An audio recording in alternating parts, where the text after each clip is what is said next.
अस्सलाम वालेकुम। कैसे हैं जी आप सब? उम्मीद करता हूँ सब खैर खैरियत से होंगे। तो आज मैं आपको पता क्या दिखाने लगा हूँ? क्या है भला? ये HP डिजिटल ग्लोबल जो हमारा चैनल है, जिस पर हम लाइव आते हैं। तो जो लाइव आप देख रहे होते हैं तो हम कैसे आते हैं वो आपको दिखाने लगा हूँ।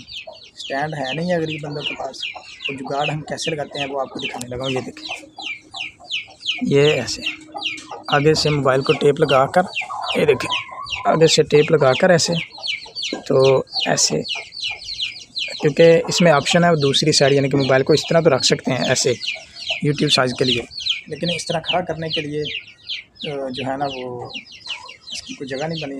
तो मैंने कहा इतना खर्चा क्या करना, टेप लगा के तो टाइम निकालते हैं। इंशाल्लाह अल्लाह ताला स्टैंड देंगे बड़े, तो मैंने कहा आपको दिखा दूँ। तो बहुत शुक्रिया, सपोर्ट करते रहें। इंशाल्लाह एक दिन आपको कुछ बन के दिखाऊँगा। अल्लाह हाफ़िज़।